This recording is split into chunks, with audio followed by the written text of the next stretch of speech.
السلام علیکم to marry gold. امید ہے کہ آپ سب خیریت سے ہوں گے اور کل کا پریویس جو لیسن تھا آپ نے اچھے طریقے سے ریڈ آؤٹ بھی کیا ہوگا اور اپنے مشکل الفاظ کی مشق بھی کی ہوگی. اب ہم آگے چلتے ہیں اور اپنی کہانی کو آگے کنٹینیو کرتے ہیں. کل کی تھوڑی سی کہانیوں کا ریویو دیتی ہوں کہ اس میں ایک مرغا تھا جو کہ بہت ہی خوبصورت تھا اور لمبی دم والا کلگی والا ایک مرغا تھا جو کہ ہر وقت کھیلتا کودتا رہتا تھا اور اس نے اپنے گھر بنانے کی طرف دھیان نہ دیا اور سردیاں جب آئیں تو اس کے پاس گھر نہیں تھا. اب وہ مدد کے لیے اپنی دوست بکری کے پاس گیا تو بکری نے اس کی مدد کرنے سے منع کر دیا اور کہنے لگی کہ نا میرا باڑا تو پہلے ہی تنگ ہے، تم کہاں رہو گے. اب کیا ہوا، اب مرغا آگے بڑھا. کچھ دور گھوڑے کا استبل تھا. استبل میں نے آپ کو بتایا تھا استبل کیا ہوتا ہے. استبل ایسی جگہ کو کہتے ہیں جہاں ہم اپنے گھوڑے رکھتے ہیں، یعنی گھوڑوں کو باندھتے ہیں.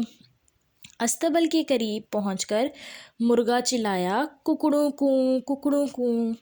گھوڑا استبل کے دروازے پر آیا اور بولا مرغے میاں آج کیسے یاد کیا. یہ دیکھیں یہ استبل بنا ہے اور گھوڑا دیکھیں دروازے کے پاس آیا اور اب وہ مرغے سے بات چیت کر رہا ہے. میرے پاس سر چھپانے کے لیے جگہ نہیں، کیا میں چند دن استبل میں گزار لوں؟ مرغے نے پوچھا. تو گھوڑے نے کیا جواب دیا، میرا استبل تو میرے اپنے بچوں کے لیے کافی نہیں، تم کہاں رہو گے؟ گھوڑے نے جواب دیا. مرغا مایوس ہو گیا، اسے لگا کہ کوئی اس کی مدد نہیں کرے گا.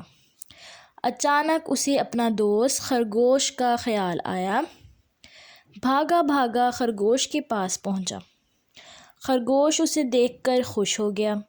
پہلے دانہ دنکا دیا، پھر پوچھا مرغے بھائی آج آپ پریشان کیوں دکھائی دے رہے ہیں؟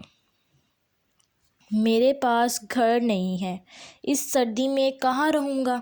مرغے نے کہا. اس میں پریشانی کی کیا بات ہے، میرے گھر کے قریب ہی اپنا گھر بنا لو، گھر بنانے میں میں تمہاری مدد کروں گا. خرگوش نے اطمینان سے جواب دیا. اب مرغا اس بات پر خوش ہو گیا. دونوں نے محنت کر کر ایک مضبوط گھر بنایا. دوست تو وہ پہلے ہی تھے، اب وہ پڑوسی بھی بن گئے. اب اس میں ہم نے کیا دیکھا کہ وہ کتنے لوگوں کے پاس مدد کے لیے گیا، لیکن جو اس کا ہمدرد تھا، جو اس کا اچھا دوست تھا، وہ کون تھا؟ وہ خرگوش تھا.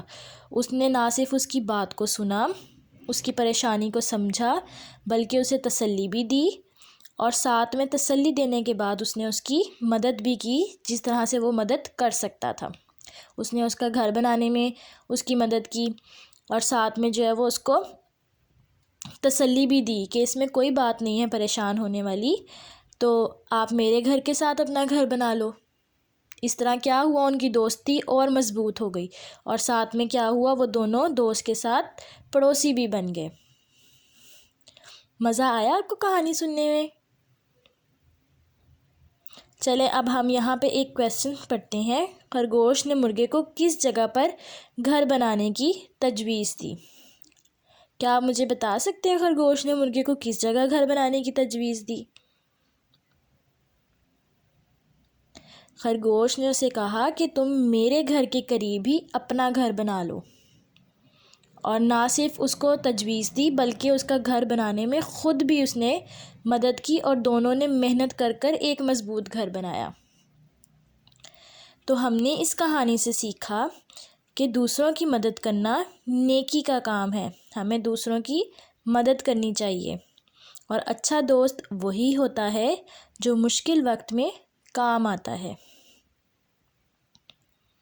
اگر آج آپ کسی کے کام آئیں گے تو جب آپ کو ضرورت پڑے گی تو آپ کا فرینڈ، آپ کی دوست آپ کے کام آئیں گے. ٹھیک ہے؟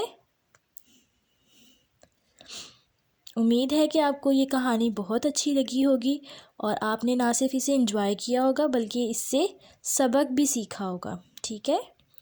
اپنا بہت سارا خیال رکھیے گا. اللہ حافظ.